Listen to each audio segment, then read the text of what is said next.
us who can answer probably to their best of the knowledge some of the answers that we are seeking for. And so I ask for respect and mutual respect to gain understanding.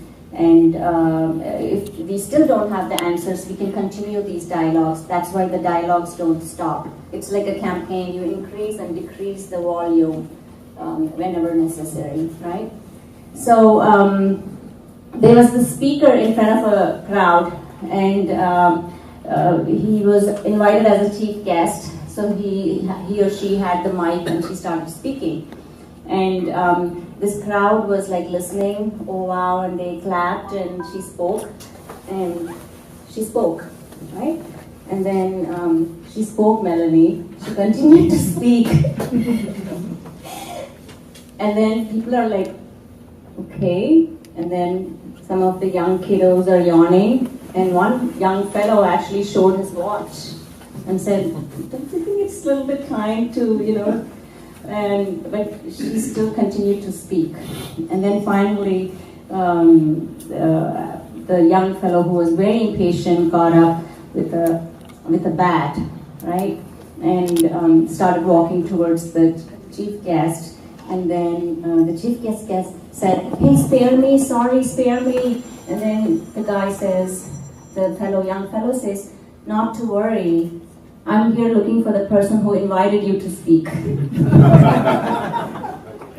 So I like the mic, but today what I'm going to do is share it with our panelists.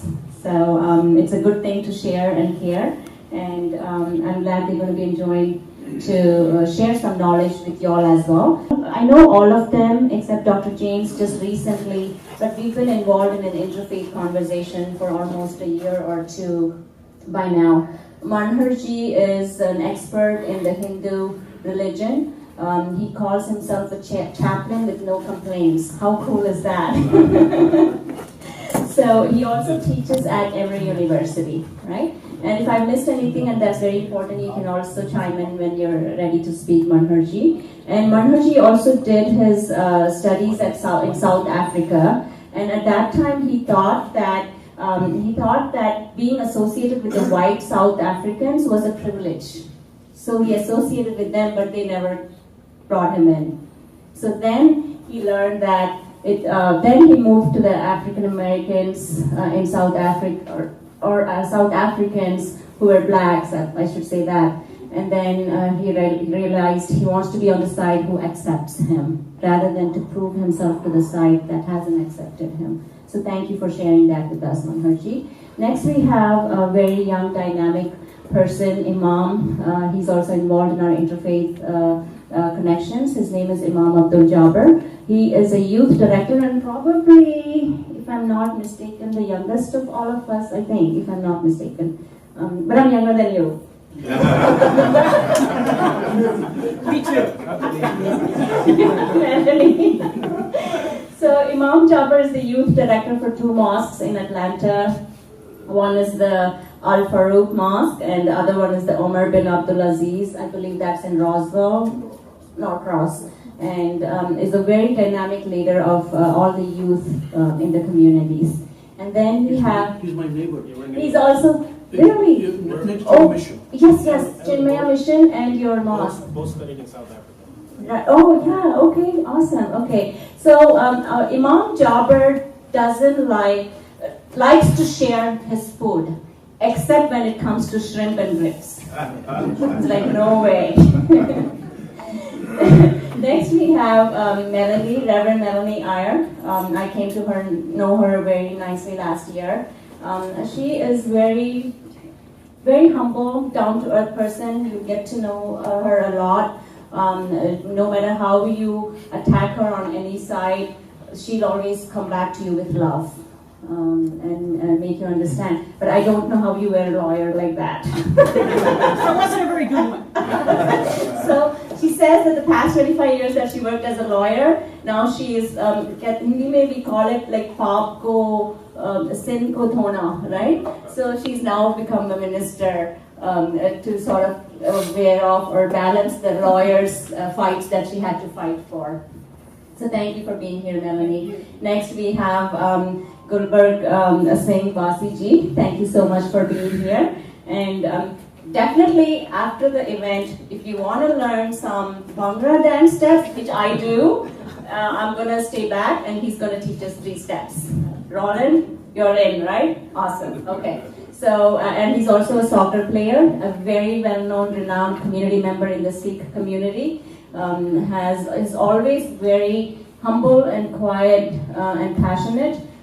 He presented commissioners at Fulton County on the Sikh faith, and in the end he sort of said, can you all help us develop this program in Gwinnett County?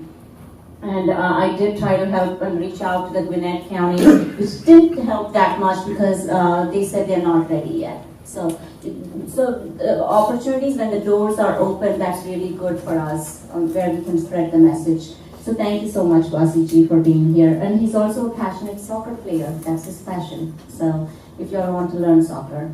And we have Dr. James Tenedi, the newest member in the team. Just came to know him like probably a month ago. And thank you for very humble to be having your introduction here. He's a historian of religion, teaches at the Interdenominational Theological Center.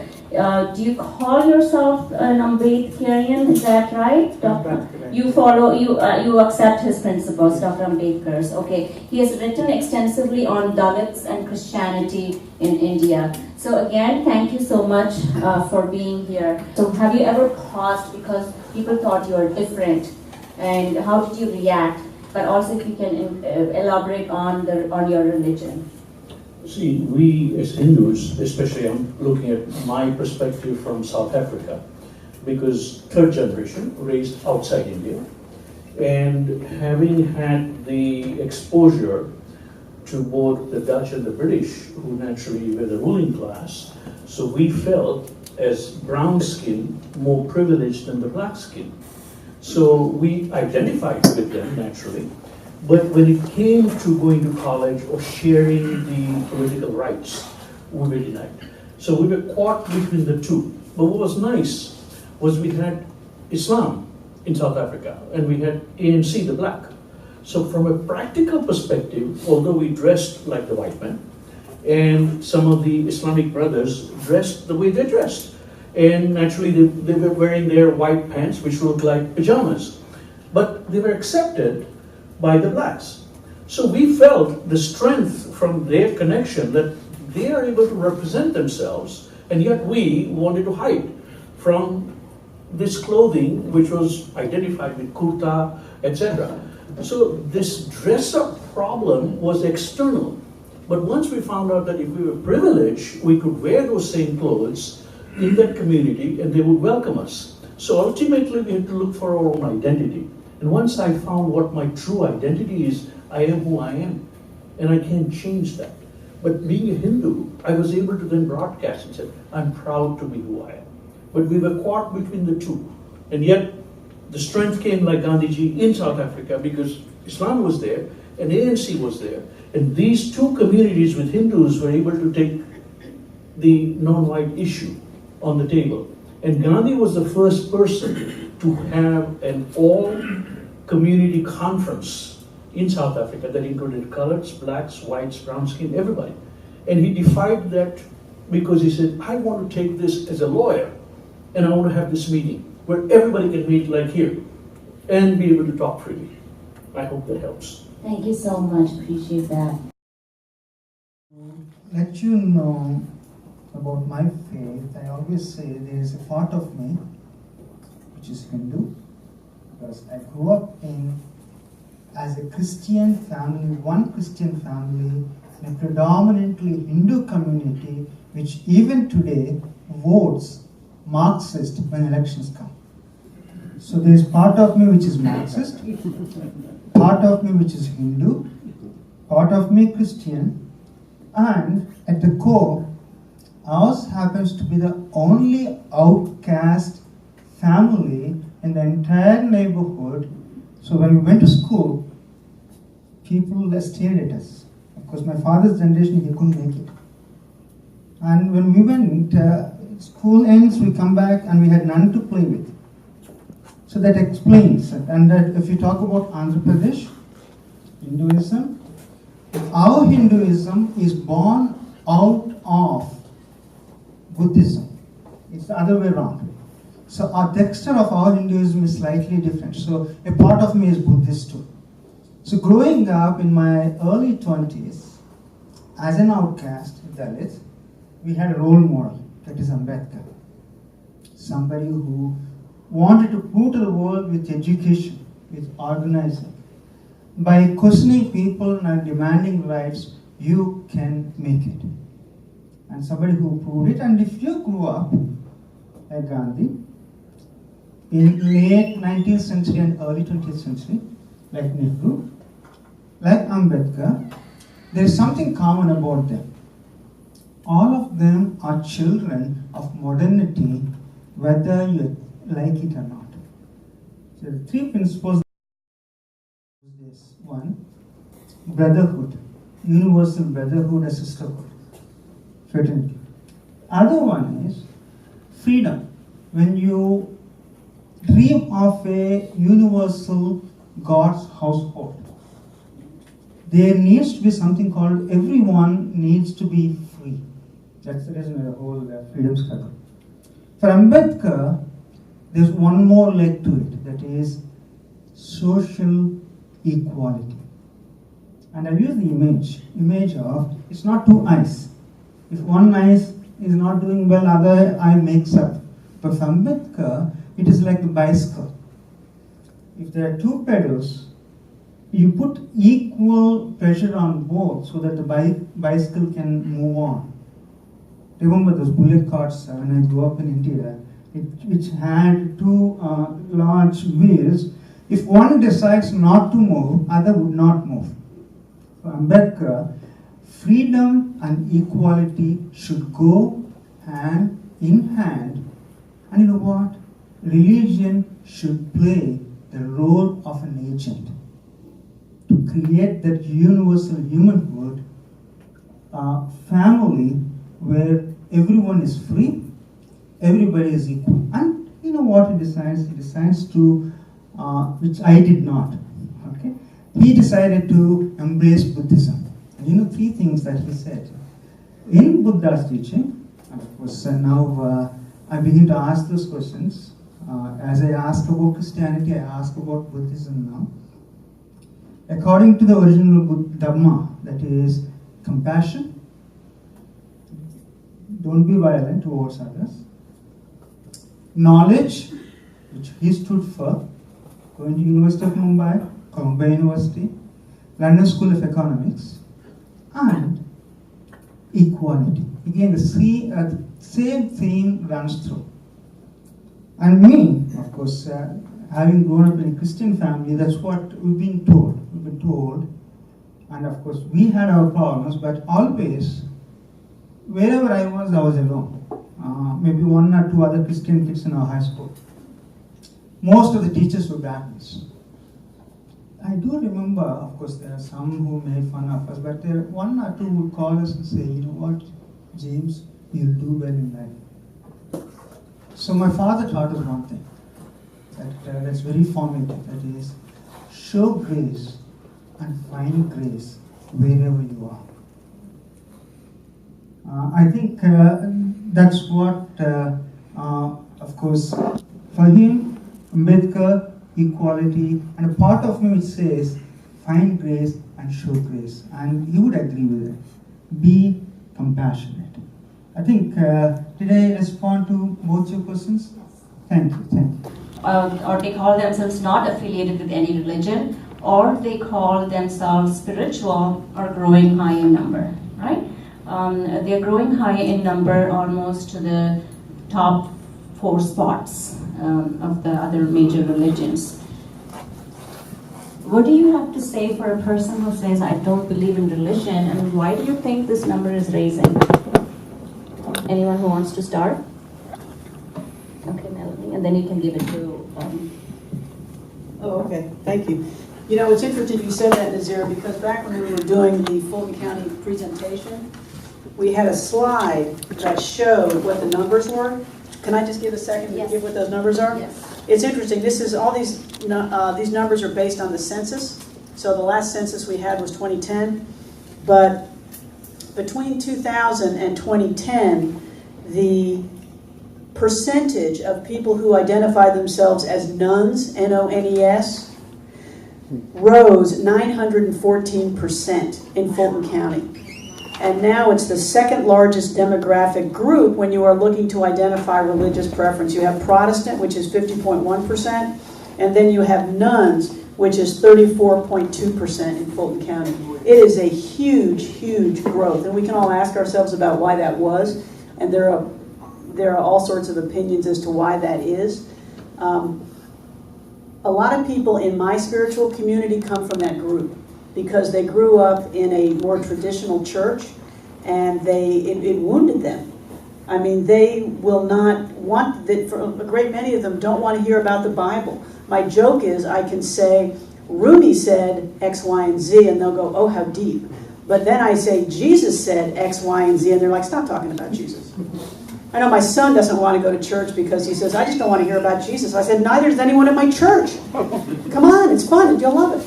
But it's a wound that some of these people carry, and it's taking a bit of time for them to get past it. And I think in part, in my experience, they tell me it's because of judgment, and it's because of rules, and it's because the organized religion that they experienced got away from the love of God. It turned into rules and dogma instead of compassion and acceptance and welcoming and love, which was the message that was taught by all our faiths. But instead, it has turned into something which is cold and judgmental and not welcoming. So when I look at why that number of nuns has grown, it's not people who don't believe in God so much anymore, even though there are many of them, and that's fine. It's people who don't believe in religion. It's people who want to find God in their hearts and want to experience God and go out and serve humanity, and that may be where they find God, but they're not going to find it sitting in a building listening to a bunch of rules and being told they need to believe something which for them does not make sense. They're looking for the experience, not the rules. I'd like to give an opportunity to all the panelists to answer that. Humans promote violence, and usually it's not. The question is there something as evil religion or evil faith? There's no such a thing, because evil has no faith. Evil has no belonging. However, religion is close to people's hearts. That's why it is utilized by social, political, economic reasons.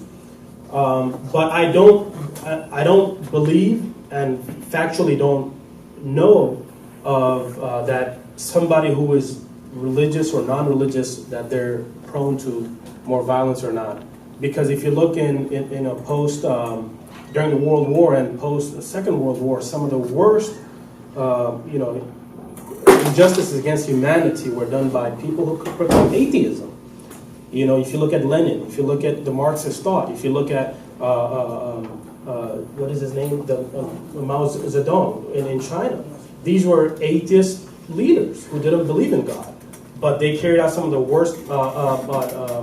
Hitler didn't believe in God. These were the worst criminal offenses in the history. It's not because of religion. Because at the core of religion, we're not taught to hate. Like, I was just sharing with my wife on the way here.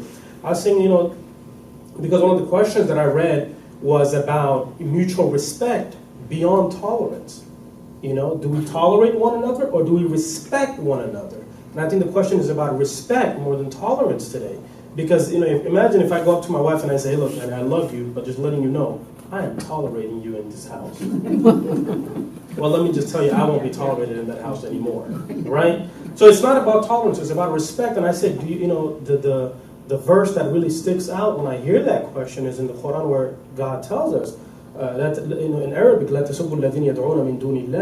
that don't curse the idols of those who call unto idols other than your God. Don't curse the gods of others, lest they should turn and curse your God out of ignorance. So meaning so that's, I think, faith at the core of all of us. Not to look down upon anyone. As a Muslim, our faith is you can't look down upon a Hindu. You can't look down upon a Christian. Because God at the end of that verse says, God will take care of it. You were never put in charge. In our faith, we don't believe the prophet had legislative power. Only God did. He didn't have so it's a very academic debate between theologians and juristic scholars. They talk about, is Muhammad a legislator or not? And majority say no, he was not a legislator. Just like previous prophets, they were not legislators. They were people who conveyed the message of God, but they could not legislate something from themselves. But for me as a millennial, I don't think the question is, and this is what the discussion that I have with our youth, young professionals who are looking into religion, that because they do come from that angle where they think religion is evil. Because if you look at, God bless, Professor Dawkins and others, the beautiful work that they do, God is Dead and all these books that they write, what they're promoting is not, what they're promoting is a hatred for God. Really, if you look at the bottom of it, it's the hatred of God. They don't want God to be there. So when the kids, the young people, they soak that up, they have this, understanding of faith, that faith is evil. It leads to division. Actually, it doesn't. So far, I think if you're listening to what we're all saying, there's synonymous message coming from all of us. So I don't see. There's a book by William Kavanaugh he wrote, and I think this is a good read for all of you. I'm gonna. By the way, my wife knows the thing that disturbs her most about me is my reading.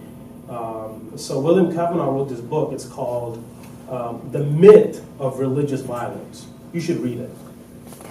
You should read it, and you will see it seldomly has to do with faith, as opposed to dealing with economic interest, social political interest. And that's what literally, when we talk about terrorism, that's all it is. That's all it is. It's not faith. Thank you. Thank you so much. So, I just want to ask a few questions. Maybe not a question, sort of a quiz question with the audience and see with the raise of hands. So now you have to tell me who is better, right? So I'm going to give you two parts, A and B, and you have to raise hands who is better, husband or a wife. You have to go home. Man or a woman? Who's better and why? Man or a woman? You're looking for show of hands? Yeah. You want to go back to the first? Or you just... Husband or a wife? And there is no third grade. You have to decide one of the two. Yes. And that's what you're asking us to Okay, yes, yes. Okay. Who's Yes, better? for show of hand. Wife. Husband? Wife. Wife, okay, good. That's because you don't have your wife here. A man or a woman? Okay. It's a wrong crowd, actually, you're asking. No, we have more. I have more questions. Hold on. I think it's the wrong question. The theme that'll come up to. So, who is better, a believer or a non-believer? Right? Who is better, vegetarian or the meat eaters? I think it's right on that one. Who's better? Who's better, Hindu or a Muslim? Who's better, Christian or a Jew?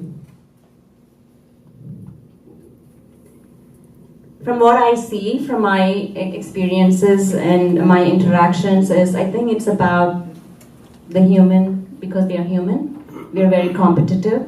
So am I better than you? But I think we also relate to the wrongful things. So anything on the questions that I asked, do you see that anytime on who's proving who's better? And do we even have to prove who's better? And whom are we trying to prove? What are we trying to get to at the end of the day?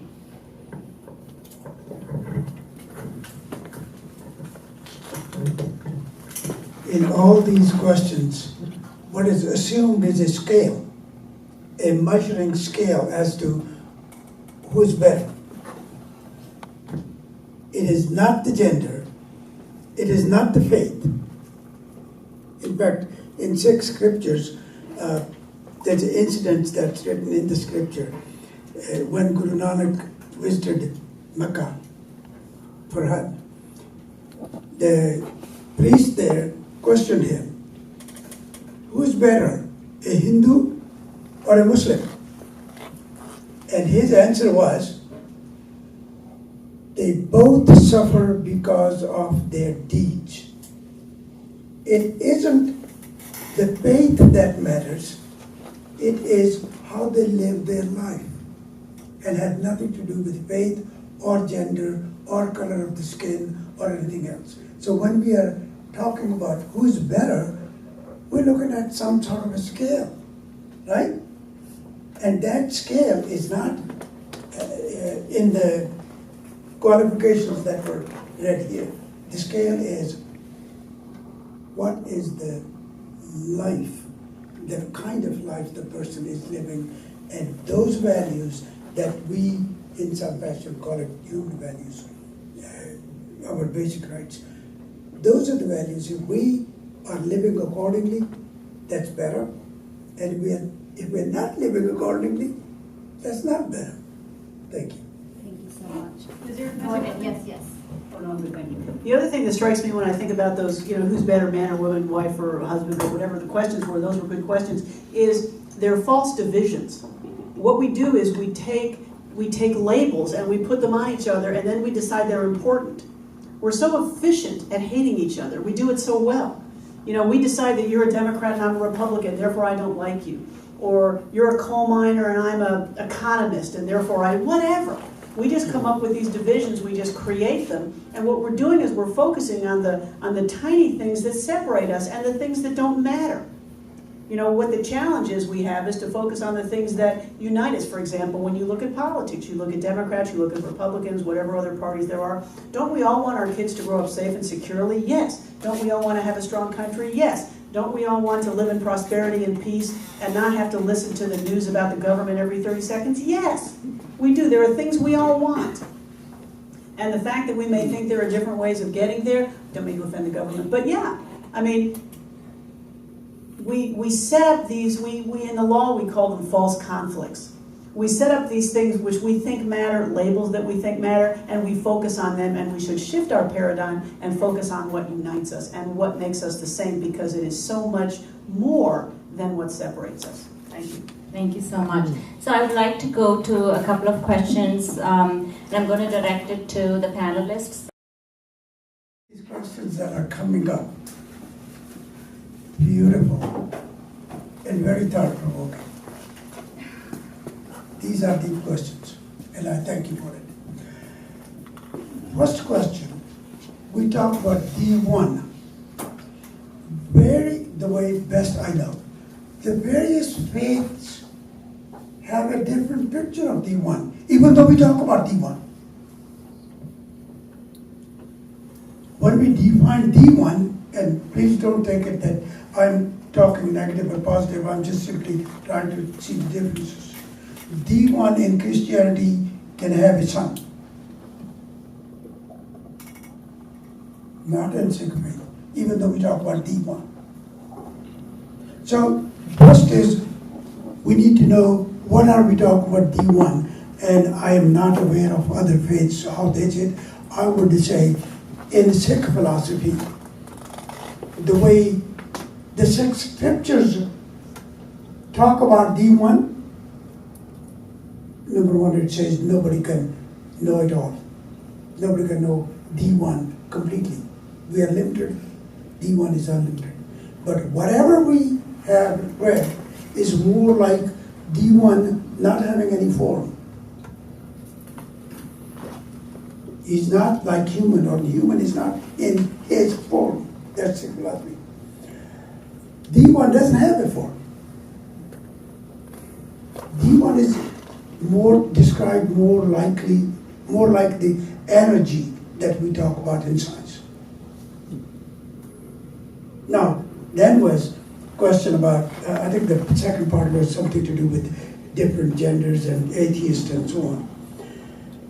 I'm going to go back to respond to that question right from the basic belief. There is D1, and then everything is D1's creation. Those who believe in D1 are the creation of D1, and those who don't believe in D1 are also the creation of D1. So they are as good brothers and sisters as any. And the question comes in, what does think about, what does faith think about lesbians, gays, and stuff? Are they the creation of the one? That's the answer. Thank you. It doesn't matter which religion you follow, but it does matter that you follow a religion or a faith to understand and respect and love other human beings. And if those people, I'm not saying they are spiritually very inclined, but they are not following religion, that's okay. That's always okay.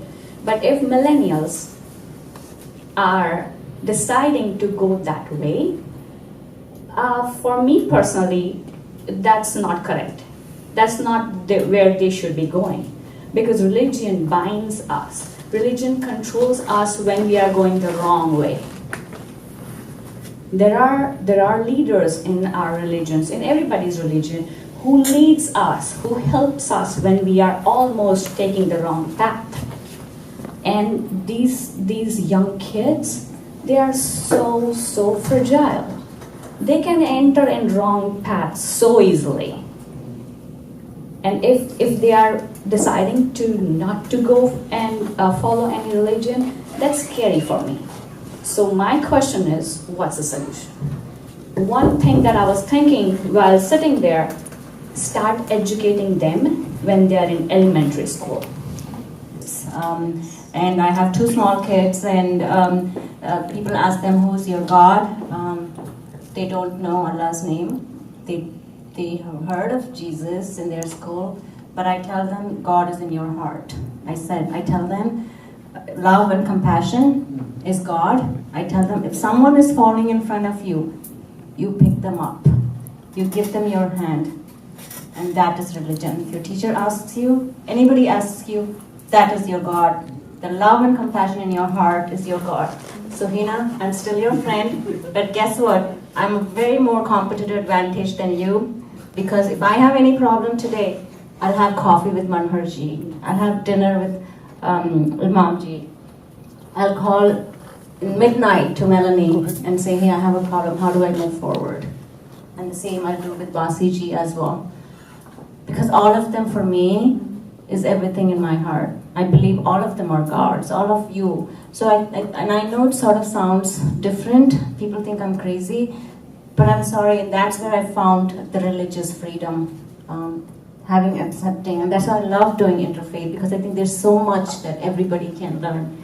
And when my kids grow up and become 18, they can decide which one they are more apt to, but that's the truth. Yeah, so it was the similar mindset that I came here with, because that's how my parents brought me up. We used to go to the Golden Temple in Amritsar because my mama used to live there. And whenever I see a man with turban and the beard, I light up, because that's how I grew up. Whenever I used to go to visit my uncle in Amritsar, I go there, so the Golden Temple, and I have seen the happy faces, the amount of seva they do, the volunteerism, and that's how I want my kids to grow up. So they should be happy. They should not be scared. Oh, yes. That's my one thing. Education, and education is my young. point. That yes, the way I honor, I respect, I love other human beings, no matter what religion they belong to. I don't see. I'm scared that my kids will not be able to live that life, because the world around is scary for them right now. Sure. When they talk about religions. And I guess one of the And the smallest way, solutions. I'm sorry, I'm still going on. The way we teach them about self-defense, that is a critical part now. I think they should be knowledgeable about this part too, because it's kind of social defense. Definitely. And as I said, it's so easy for them to go the wrong way Definitely. if they don't know the reality. Definitely, yes, it could go completely against each other. The smallest one is you have all these leaders here. Mm-hmm. The next time you have a gathering, invite one of them.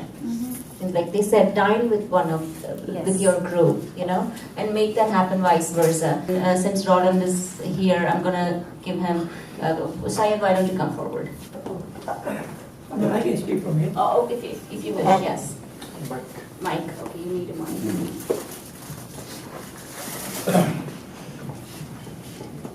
Okay, Assalamu alaikum everybody.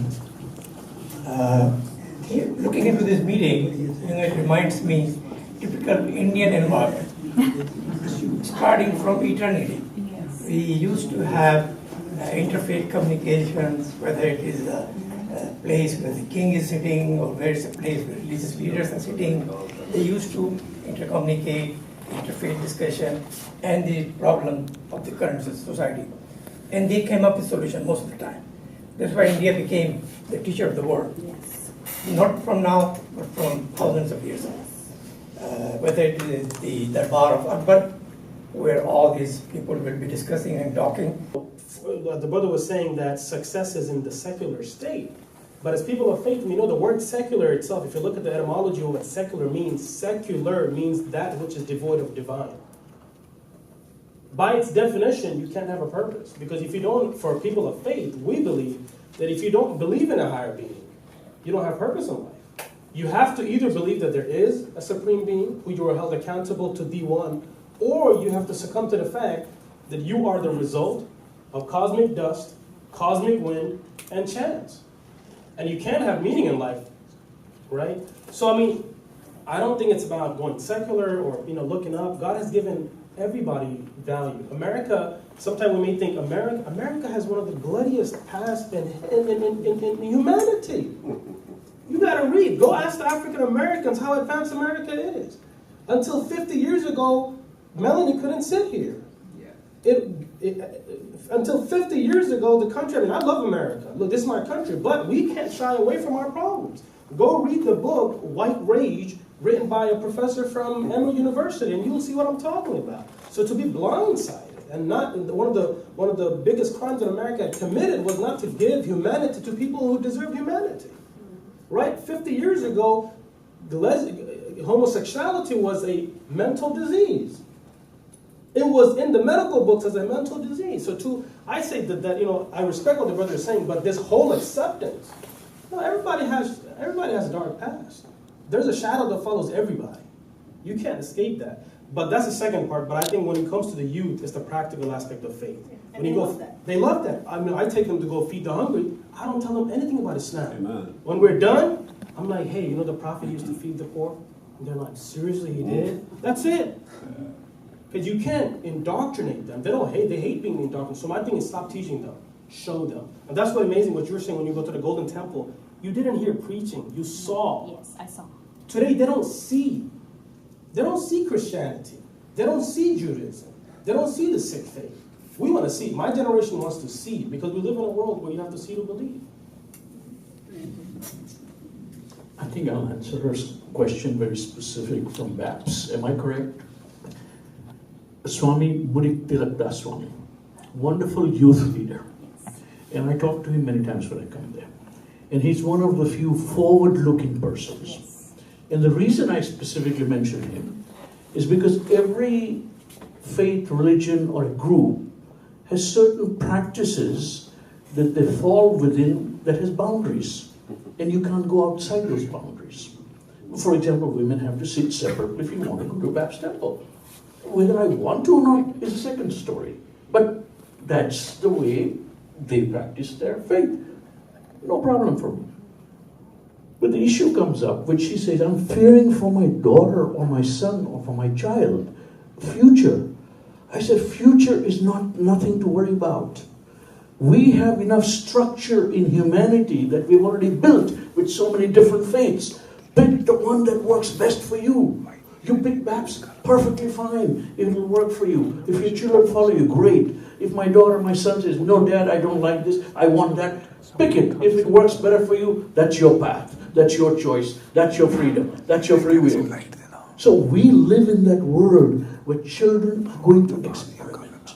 They're going to pick the path that works for them. And I say, more power to them. Because I come from a faith where I found my own answers to my questions. so I follow it. If I didn't, I would have picked another faith. I'm a Hindu. My wife is a Muslim. My daughter is a Christian. One house. How can we live three together? Think about it. That's called oneness. So, Siva, it's your turn. Make it short because I want to get the final thoughts on each of them. We are thinking to resolve some things that this religion built. So, for example, I'm from here to reach a destination. Destination is the one, the God, the supreme power for everyone who is created us. So, to reach there, one person said to use bicycle, the other person said to use car, the other person is saying to use some bullock cart. So whatever it may be, it's all the way, the path that used to reach there. We all forget that, and we are quarreling or discussing about this bicycle, this cart, and all the extra features outside we build.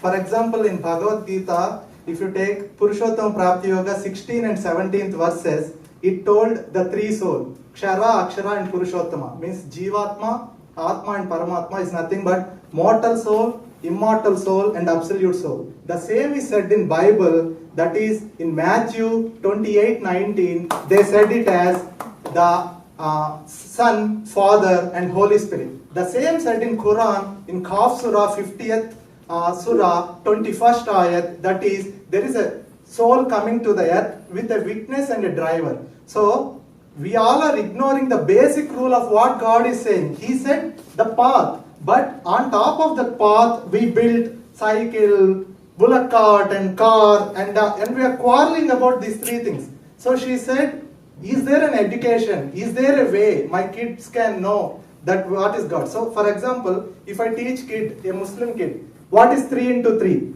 9. What is 3 into 3 for Christian? 9. What is 3 into 3 for Christian or Hindu? 9. Why? Because they are built on a rule. It's a sashana or shastra. So, the maths, the physics, the chemistry, or the astrology.